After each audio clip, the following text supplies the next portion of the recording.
cents a piece. Oh, let me continue that. Sorry and about my that. apologies.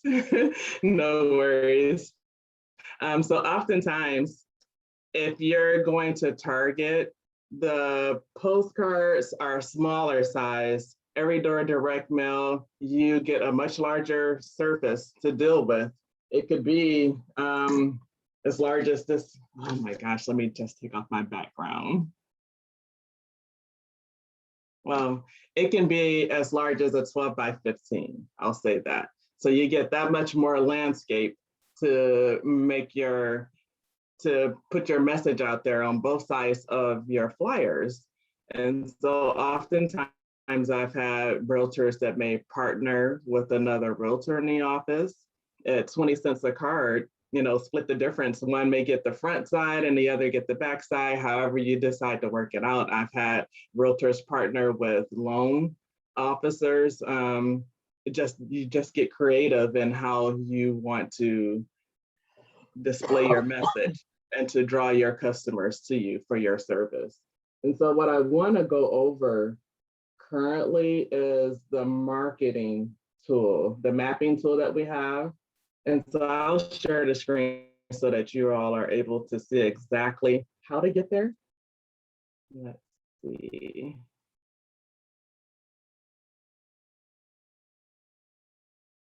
And I want to pull this up over on the other side. Okay, much better. So let me share my screen.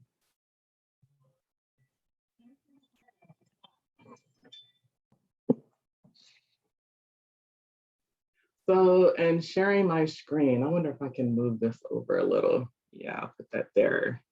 Are you guys able to see my USPS, the blue page? Yes. Yes. Okay, thank you. So the website is really just USPS.com. You can go on there, and when I close, I'll send out a link to Max so that he can share with the team that has the mapping tool link directly into the website. So it'll take you directly here, where you don't have to go through all of the channels of switching and trying to figure out how to get to the mapping tool. It'll take you directly there. And so this is our mapping tool. This mapping tool allows you to narrow in your neighborhoods of choice. Someone give me a zip code that is one of your prospected areas. 78504. 78504. Yes. Is that what I heard? Yes, Okay. So I'm just gonna plug in 78504.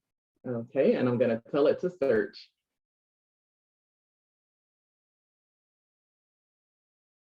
Now you do have the option of eliminating businesses. I know as realtors, more than likely you're looking only for those residential customers.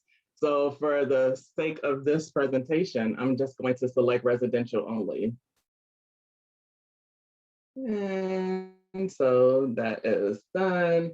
And so what this mapping tool does is it'll bring up that particular area. So you see this is highlighted, and as I scroll, I'm just rolling my mouse across different areas in that highlighted pink area. And as I scroll across, it tells you so as I hover here, this tells me that is the zip code 78504, that R025 is the actual rural route, and then that rural route number is 25. So the meat and the potatoes tells you that it has 774 active deliveries in that particular route, that one route, 74 active deliveries.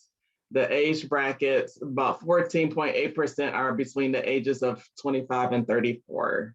It tells you it's about 3.5 or so people. I guess that's two adults, a child, and maybe however.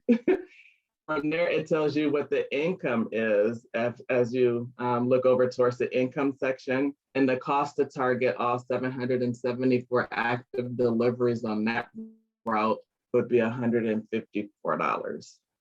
So I like to also go, so this is the map. As you can see, it gives you other areas. You can zoom in and out If you wanted to be really specific, okay, I wanted to saturate this particular area. Again, you know your areas and you can target it based on a specific neighborhood. Maybe you have a house that you just listed and you want to share that the house just sold to the neighboring residents of around that house. And so that's a way that you can zoom in and target specifically. And then you can always change it to the table form. And so this tells you, realistically, I can tell it, oh, wow, if I select all of them, you can see every single particular route within that particular post office. Now you can separate out the post office boxes. It shows you there. If you didn't want to do your post office boxes, just deselect. And so it tells me as I look over in the order summary section, there is a total of 32 routes in that particular zip code. Now, it's 2 different post office drops. Apparently that particular McAllen office has 2 different post offices, but it'll tell you that as you proceed on to complete your order. And so when you're doing the every door direct mail, you do not need a permit. That's not needed because you don't need a list of different names of the residents that live in those houses. What happens is you select the routes that you want to cover, and every single act of delivery is going to get your mail piece regardless. So no permit needed, no house list needed. This is blanket, all residents are going to receive your mail piece without purchasing that permit. With this is called retail every door direct mail.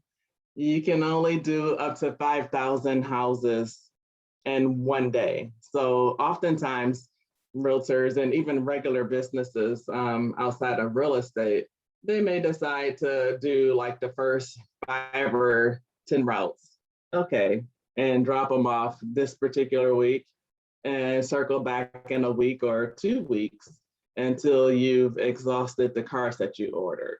Now, most realtors already have their designated printers.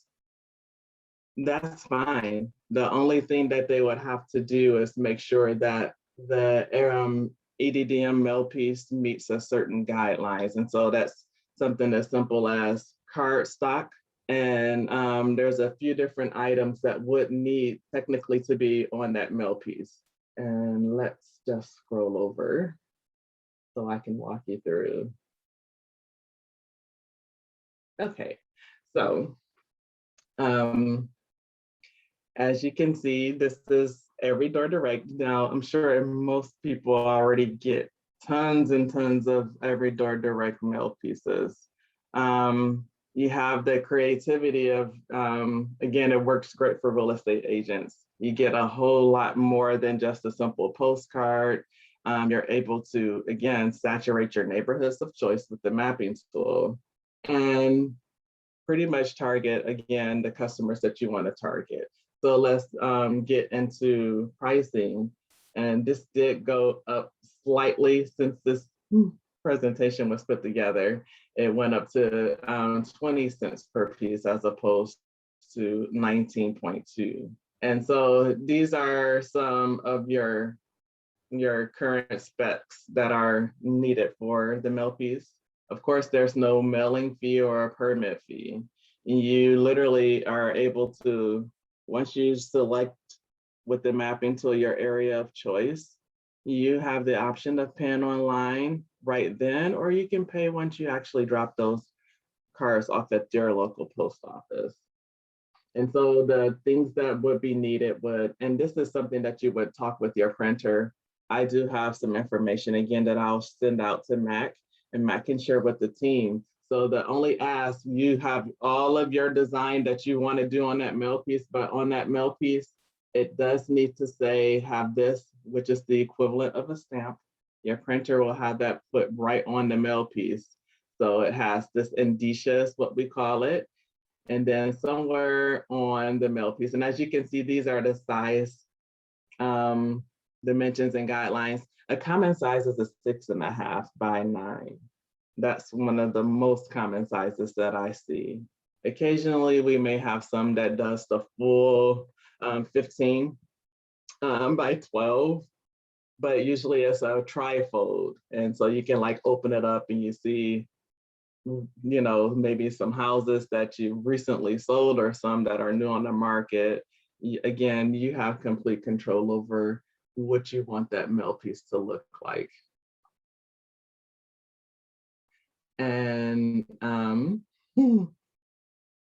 again, this presentation, I will send it out so that you guys are able to see, because this actually offers a step-by-step instruction of utilizing the direct mail mapping tool, and all the way from start to finish, pretty much what we just went over in that aspect of it. So I am going to stop sharing and ask if you guys have some different types of questions. What questions do you guys have for me?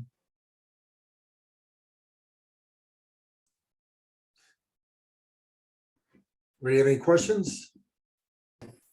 I have a quick question. When I was looking into that a while back, the post office wanted the postcards be wrapped by a certain number. Like, yeah, so usually when you order your cards from the printer, they usually typically come in packs of 50 or 100. And so let me, to go back to the mapping tool, once you are selecting the routes, you're able to see exactly how many active deliveries are on that route. So let's just say the route has 625 different stops for the route that you selected. So out of that 625 stops, you would have 6 bundles of 100 and then 1 bundle of the 25. And this is where you don't, when you drop off those cards for each particular route, that alerts the carrier, okay, this is for this route. You don't want to give, because each route has a different set of active deliveries. And so when you tray it up and as you're selecting your routes, you're able to, okay, this goes to route 25. This set of cards right here goes to route 15, so that you don't give too many cards unnecessarily. So you want to have enough cards for each of the routes that you select for those particular carriers. So I'm this carrier, I have 625 stops. I only need 625 cards. This route over here may have 500 stops, they only need the 500 cards. And so that's the way for the carrier to be able to take the cards and know that they have enough for each of their active deliveries. Does that answer your question? Okay. So does the direct mail, like if we order through there, it'll automatically, we just pay for it and create it and they'll do it for us? Yes. And so we don't prepare the cards. That is the job for the printer. I would be happy to share like a printer directory. I always suggest that realtors shop around because some may use a national brand like Vistaprint. Sometimes Vistaprint runs sales where you buy some and you get the second half free. So you may buy, let's say you buy 2,500 cards, they'll give you another 2,500 cards free. So I do always suggest shopping around because different printers offer different incentives. We do have some mail service providers as well as some printers that will actually, if you didn't want to be hands-on with it, they would actually prepare the cards and drop the cards off. You guys agree on what that design is for those cards, and they would actually get them inducted into the Postal Service or on your behalf. So they do charge a slight more premium. So like, as opposed to like 20 cents a card, they may charge you 38 cents a card because of their taking on the job themselves on your behalf. So it pretty much is up to you as to which direction you want to go, whether you want to be all the way hands-on, or if or if you, and I'm sorry, I'm just looking at some of the chats, or if you want to let someone else do the work for you. That's completely your preference. And again, in that email that I'm going to send out to Mac, I'll have the option of being able to review some of the printers and some of their services and see if that's something that you want to take on yourself. Usually the first time after you do it one time, it's so much smoother from that point moving forward. Can I share my experience with EDDM? I used to use that on my previous role. And so when we open up a new franchise or store, for example, we would send out a 5-mile radius flyers. And so basically to simplify it, you have to just get like, what we did was just get with a flyer company and just print out, order 10,000 flyers or whatever you want. But you do have to, like she said, you have to break them apart into 50s or 100s. That's what the USPS requires. And then you have to wrap each of those bundles with a route number. So it does take a manual process. You have to divide the flyers, and then each flyer has to written zip code and route information. And then you take all those flyers and you drop them off at the post office, and you have to fill out this form that tells you where they're going. And I think you even ask you for the weight information, and you just take them and drop them off, and then they'll just distribute it for you. But it is a process. So we used to have employees at that point, doing all this wrapping and doing all that stuff, but it takes a minute to do it. And Cecilia, thanks for that, sharing your experience. Oftentimes too, if you, whoever your printer is, you can specify to put them in bundles. It seems like it's just easier from my experience in the Postal Service. Even starting off as a carrier, it was easier to get bundles of 100 because that's easy. Okay, I have 750 stops on my route. I see 8 bundles, 7 bundles of 100 plus that last little bundle of 50. So realistically, it just tells me that I have enough to cover the route as a carrier. And so some units are more specific as far as, you have to wrap up every single bundle. I say this loosely from many years in the Postal Service. Realistically, as long as you have your bundles, the right amount of cards for the route, put them in the bundles of 100. They're not so gung-ho about wrapping each individual bundle. You print out your paperwork once you are going to either pay online or pay at the facility. Just print out all of your paperwork and present it to the post office. And I've yet to see someone have a problem with having their mail pieces inducted. The only thing that would get it rejected is if you didn't follow the guidelines as far as having your indicia printed on your mail piece, as well as somewhere on the mail piece, let it be known as local postal customer or current resident, something along those lines that basically gives us the permission to actively drop it off and put it in that mailbox for whoever lives at the resident of the house that you're targeting. That's pretty much how that works. Right. Appreciate that, ma'am. Anybody have any other questions? Oop. All right. I sent out, I posted in the chat the 2 of the 3 items that you had sent me already. I put those in the chat. That cover some of that information Yes. as well. So I'll have that. And so I did want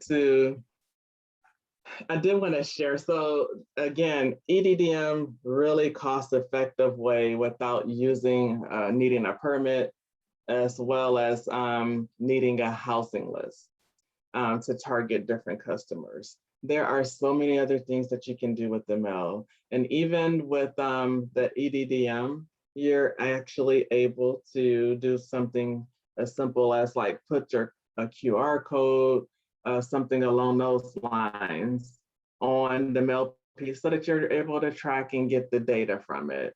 We do have, if you were to go more into using more targeted direct mail with your own personal house list, there's ways to incorporate something else called informed delivery. Have you guys heard of informed delivery?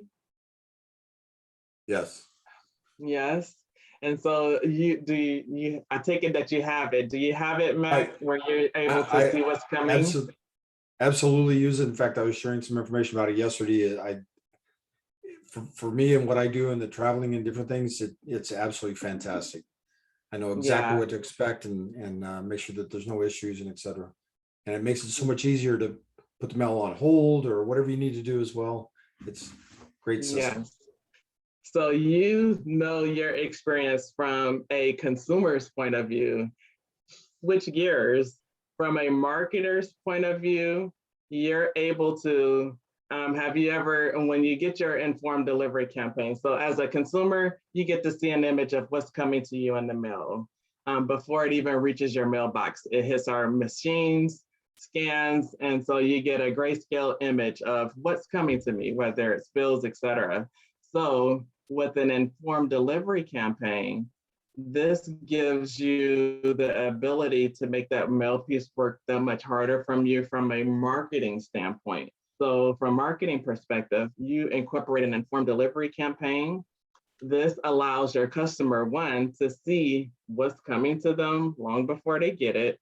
But then two, as I look in my email to see what's coming to me, with an informed delivery campaign attached with that mail piece, I'm able to, you as the marketer, are able to send me wherever you want me to go. So it could be a new listing, or you want me to, literally click the link and I can be viewing your particular web page, showing off your different listings. Again, this is all before I've touched my mailbox to get that actual piece. So people, businesses like our Yankee Candles, they do it all the time. Bed Bath and Beyond, they use the service. Again, it doesn't cost any additional fee to utilize and activate an informed delivery campaign. But if you're going to send mail, it allows you to make that mail piece work that much harder. So one, me as a consumer, I open my email, I see I have something coming from Yankee Candle. Okay, wow. I can click the link that's inside of my email and I can be shopping on Yankee's website just from looking at what's coming to me from the Postal Service today. Mind you, I haven't even, so that's more engagement. I've engaged there. I've engaged by clicking the link if I chose to. On top of that, once I actually go retrieve my physical mail from the mailbox, there's another engagement with that particular brand. So for realtors, you do still have that capability. You can do an informed delivery campaign and take them to your website to showcase all the different houses that you may have listed. You have control over where that customer is directed just by activating an informed delivery campaign. And again, at no extra cost, but that is for more targeted direct mail. With every door direct mail, EDDM, it doesn't hit the machines because you're taking it directly to the specific unit that's going to be delivering it. But regular targeted direct mail that hits the machines, you're more than capable of activating an informed delivery campaign. Awesome. Great. Anybody else? Any other questions?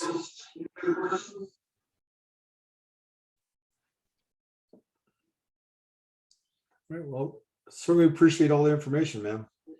You're absolutely welcome.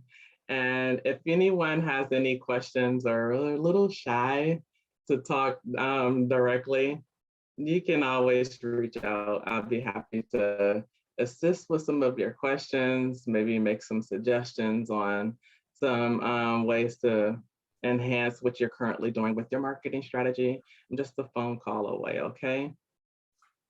Awesome, thanks. So is it okay with you if I share your information with them? Oh, absolutely. You can share. All right, awesome. Absolutely. Do that. And yeah, I do suggest that those that may decide to go ahead and do a campaign, at no, I don't charge to look over and just make sure that your mail piece looks, I may make a different suggestion about, maybe you should add this color. Actually, you want your piece to be vibrant. So I do suggest, like, if you are coming up with something before you have it mass printed, send it over to me. Give me a call, send it over. Let me look it over to make sure that it meets all of the guidelines before you have it mass printed, because that would be horrible to have it printed out, and then something is wrong with it. So again, I don't have a problem with looking over what you've decided, your template, share it with me. I can look it over front and back and give you the thumbs up, or tell you some things that may need to be changed about that piece before you have it printed in mass. Okay. Hello. Do you have some kind of a sample that you can share with us so we can like relate to something like that?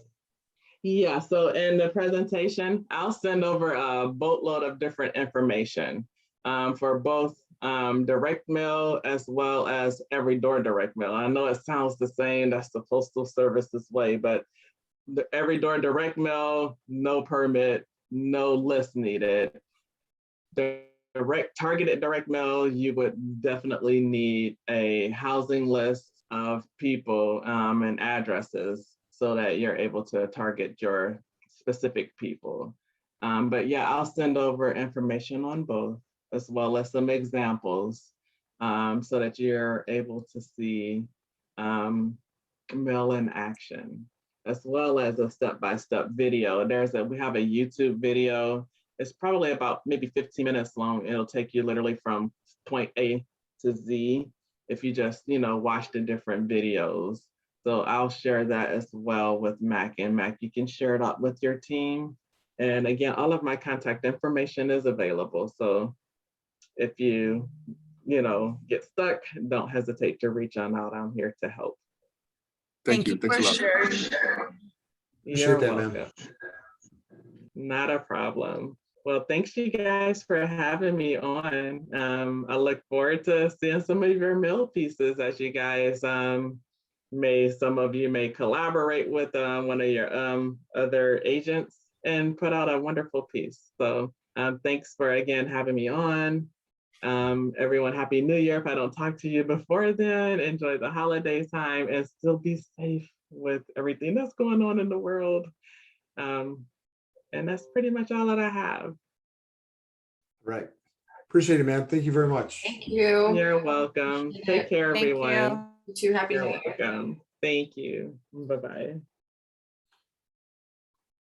Right. As I said earlier, I actually posted a couple of things that she had already sent me in the chat. For those of you that want to download that, you can grab that.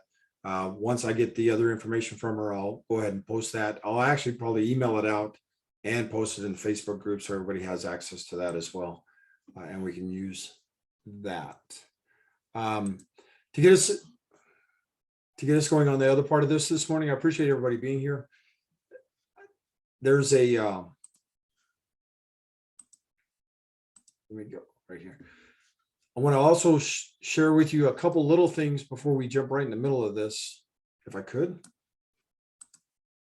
And one of those is I had posted in the Facebook groups about the HOAs. Some of you, I know seen it because there was a couple comments made on it. It's hoa.texas.gov is the website. And I just want to touch base on that one real quick. Let's go with this. All right, so on this website, it's being built out. This is part of the legislative stuff that came out last year.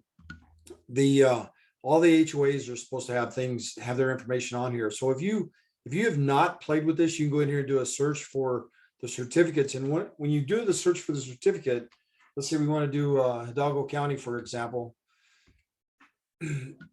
it'll actually, when it comes up, it'll show you, you can click on the management certificate, which tells you who the point of contact is and their how to get in touch with them, all that. Everything we need to do our job is supposed to be on here. I don't remember what the deadline is, but I think it's the middle of the year, something like that. They have to actually get this done. I don't remember the exact details on it, but all the HOAs in the state of Texas is supposed to be on here. So we should have that available to us. Anybody have any questions on that one? And again, I posted that link in the 2 Facebook groups, so that we have that information out there. Yes, Mac, I have a question. That just came out? As far as I know, it was part of the legislative action last year. They made it a requirement for HOAs to have this. There's been some websites, like some of the HOAs, like I worked with one out of Dallas with the repos before. They had their own website, but this one's ran through the state. Oh, where wow, all the that's pretty information has to be on cool. there. The reason I was asking you that is because I had a listing that had HOA previously, but it's been like 4 or 5 years. No, since 2017, if I'm not mistaken, because I called the mortgage company and they said that they had did away with the HOA. So I asked her if I could have something in writing just so I can give to title, because I had called also to county and they didn't have that information. Yes, ma'am. But And that's been part of the problem, because consumers have complained about it. That's why the legislators, all the politicians get involved in it. You get consumers that are upset about the way things are going. Somebody's going to take some action, and that's what they did with this. Let me go back in here. I want to also share with you just some real quick one specific contract issue, if you would. And this was just this past week on this one, and this is all one contract. This is all one, right? So this is the listing agreement. You see the listing agreement started on December the 13th, ends on January 31st. So that's good, right? That's not a problem.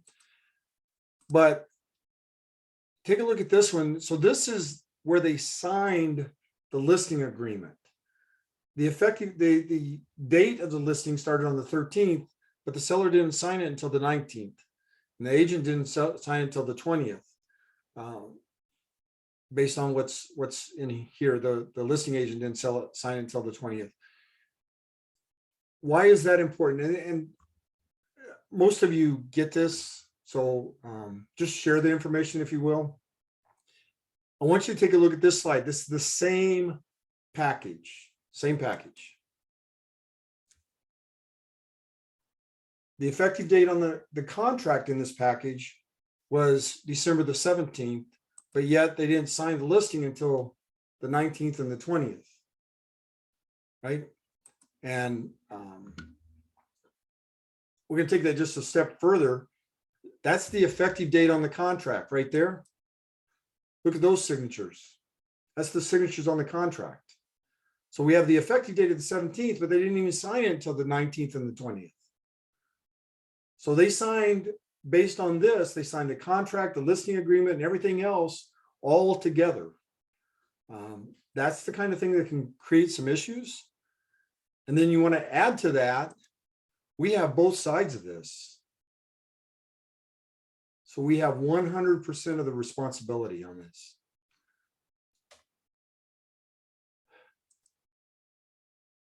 And then when you go to the intermediary, we have the same thing, where they sign it on the 19th and the 20th. So this whole package this is one of those nights where I had a hard time sleeping because I don't get it. Just you have all the documentation here showing that you really messed this up, and you didn't even have the property listed until you had it on contract, but your effective date is completely out of whack, right? So just attention to detail. That's all. Everybody good? Hey, Mac, on that, Yes. if that's a pocket listing, if the effective date was the same date that they signed and the list date, you'd be okay with that, correct? There's no such thing as a pocket listing. I don't know. Well, I mean, like you have a house coming up, somebody in the brokerage has a buyer for it, so you don't even take it to market. They make an offer on it before it ever hits the market. I mean, I guess that's the definition of a not pocket listing, but you're really not taking it out to the public. The seller's okay with selling it to the buyer that was brought to the table.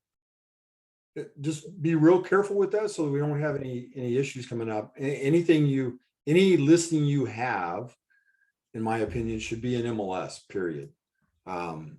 Whether I put it in there and put it pending, which will create some questions. If I put a listing in today and put it in active and change it to pending immediately as well, that's going to create some questions. But the situation you're asking about happens. And if all the dates were the same, we'd probably be okay. But the problem is we have the effective date on this one as being the 17th, and they didn't even sign the contract till the 19th and 20th. So you didn't even have a contract when you had the effective date on there, right? And so that's part of the focus. And again, this isn't something I see often, but it is something I see. And the other part is the effective date a lot of times gets missed completely, which is an issue. And I've shared that just, I think it was last week, where there's a note from Texas Realtors attorneys talking, or I'm sorry, from Trek, where it said that the agent could be charged with, I think it was negligence or something of that nature, as far as Trek went. But I wanted to just share that with you real quick. And now what I want to do is I want to jump into another area here, if we could.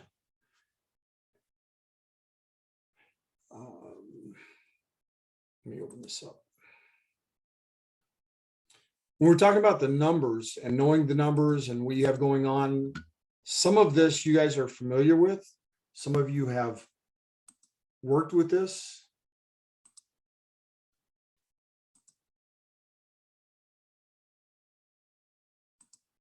There we go. So this is the Excel spreadsheet, and I'm going to throw this in the chat for you as well. This is the 2020. We're still seeing the executed at the 17 Mac. We haven't seen the other. Okay. Yeah. Give me a second. Give me a second. I'm going to throw this in the chat for you so that you have that. And this is the 2022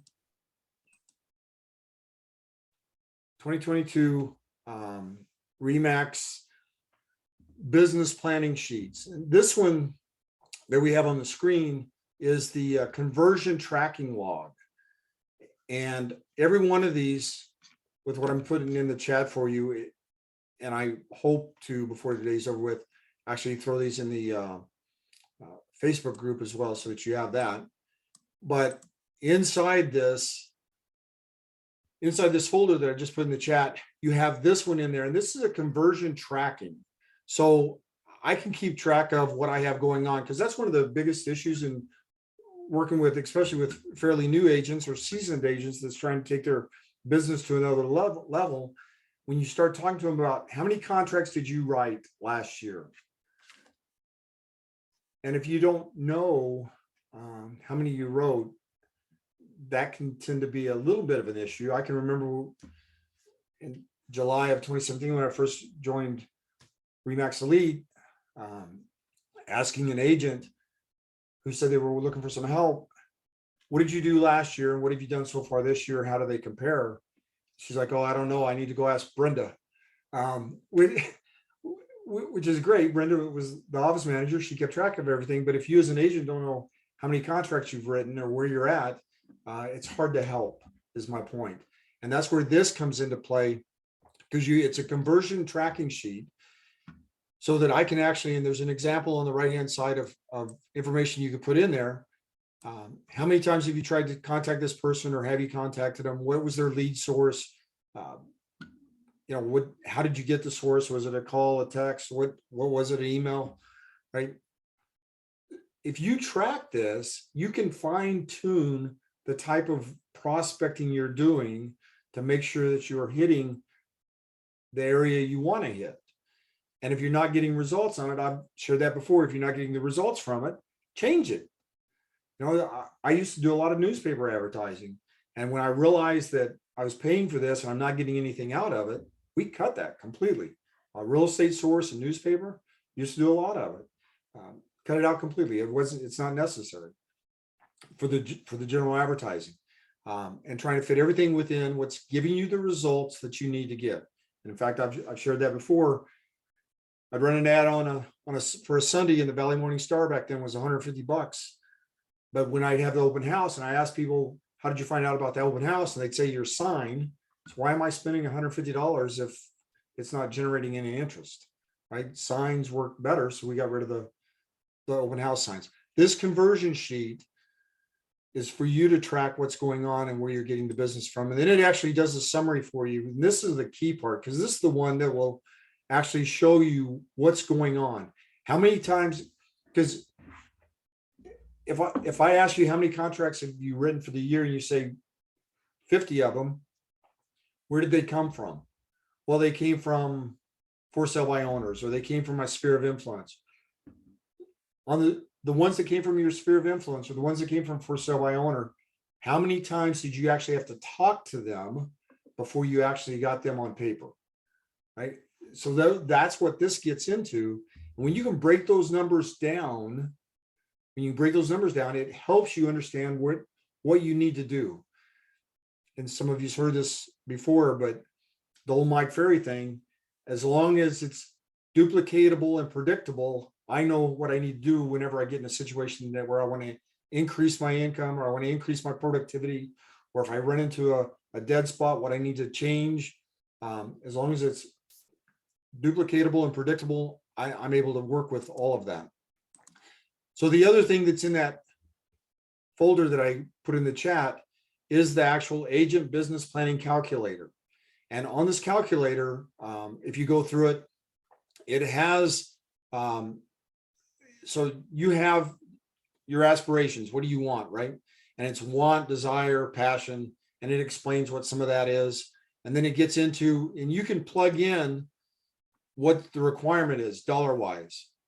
That's on life aspirations. Then you have your personal budget, and then you have your business budget, and all of these feed over, right? This is when again, this ties right in with some of the things we've already used, but we didn't have I didn't have the first 3 tabs on this.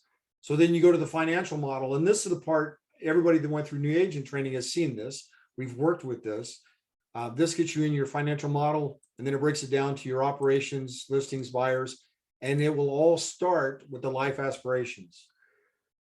So when showing this to you today and going over it with you, one of the things that I hope to accomplish with it is, if you don't have a plan based on production, we need to put one together. So to help with that,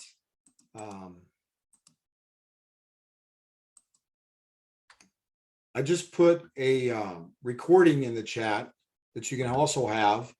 And my goal, hopefully before the day's over with, is to tie into that and put that in the Facebook group, because that recording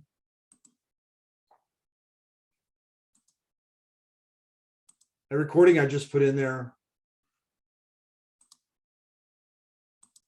is this one. It's the welcome to 2022 agent business planning. And there's a URL right here on the bottom. This is it's live. You can click on the link, it plays. Now there is a spot. I watched this when it was done, when they were doing it, the day they were doing it. And there's a dead spot in there where she loses her internet and all that. So just work with it. But it's about an hour long.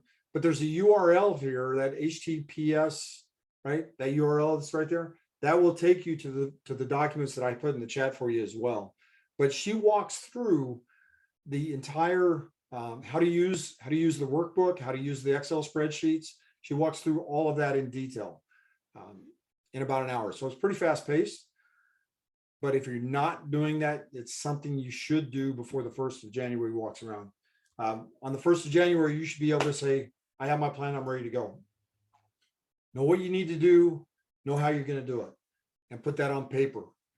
Put that on paper. It needs to be written, right? So we have that together. Anybody have any questions on those?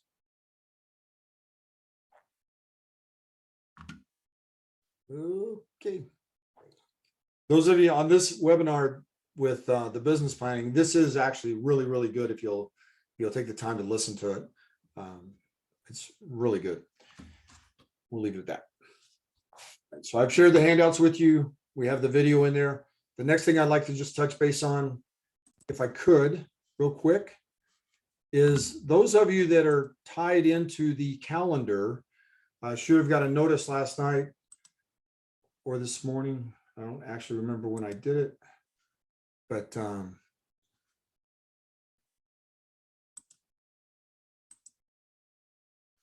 so on the screen, you should see the Google Calendar.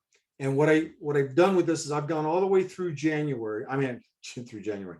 I've gone all the way through June with the company training schedule. And one of the things that we tried we're going to try to put together with this year, make this work.